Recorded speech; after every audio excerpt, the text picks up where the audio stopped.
All right, English 2 students. Well, I wanted to do a little video on our reading project just to clarify some things, make sure you're getting a little face to face contact from me because this is a really sizable project. As we talked about many times early on in the year, we want to be sure that you're spending a good amount of your time reading. The course is designed so that you are reading at least one book a semester. And of course, I've offered extra credit to those of you who are going to read more than one book a semester. Um, I really want you to understand that in the scheme of things, being able to read and read on your own is an incredibly important skill, especially if you have fallen a little behind in your reading skills. You need to get back up on the horse. Reading is really the only way to do that. Um, if you are planning on going to college, think about the amount of text that you have to read when you're in college. They're, bordering on basically reading about a book a week. And that's very possible to do if that's your full time work, if that's the thing that you're doing every week. That's the amount of reading that you have to do. But a lot of college is about teaching yourself, and a lot of college is about getting reading assignments and being able to handle them, being able to read them in a timely fashion, and being able to understand what you're reading. So independent reading, they're all things that kind of focus on that basic idea, and I think you're gonna find like I'm pretty short with people who say that they can't read or that they can't do this or that or the other because we've given you a lot of choice over the semester. So here are some things that you really need to hear from me.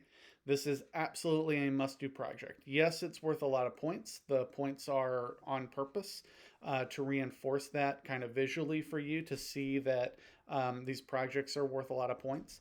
I am not looking to be punitive with these projects. The number one thing that I want to see is that you've made a connection with the text and that you're showing me not only that you've read it, but that you have understood it in a way that you can now do a project about that text, right?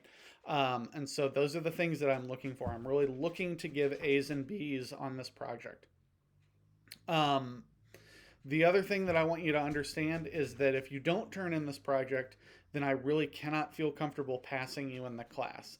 Chances are you probably can't pass the class if you're not turning in a 50-point project this year. But you just need to know there are certain projects. The personal narrative is one, the final is another. This one would be the third one. That if you're not doing that, you're really not meeting the minimum expectation of what it is to pass English 2 semester 1. And so this is a do or die project for all of you. You want to make sure that you're understanding that and doing it to the best of your ability. We do have until December 18th for you to turn in the project. So that's 18 days, actually 19 days since the day that I'm giving it to you. Many of you have already told me that you're finished with your book and you're ready to do the project, and it shouldn't take a great deal of time.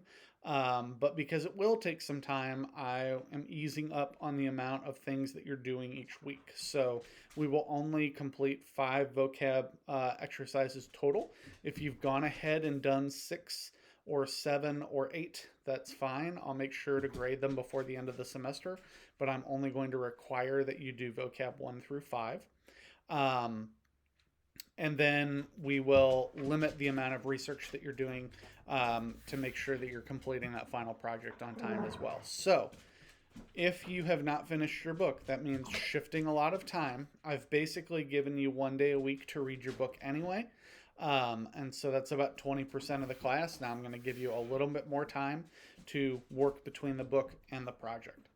Um, I do think that you need to actually complete the book to do any of these projects, and that's part of the assessment, right? That's part of my understanding. And I would say again that 3 weeks is enough time for you to finish a book and do a project if you were not caught up on those things up to this point. So you still have time. You still need to do the things that you need to do.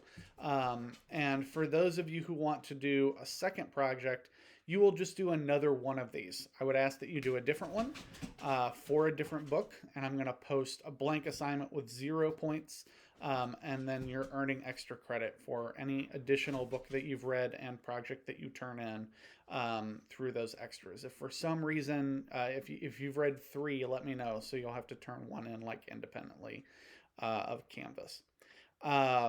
As always, I hope you have a little bit of fun with these projects. They're pretty engaging. They're pretty interesting. And again, you have a lot of choice as you're putting them together. So all major things as we're coming up. So I certainly wanted to address that with you, face to face instead of just putting that in text. And I hope that, hope that I get to see a lot of these interesting projects from you.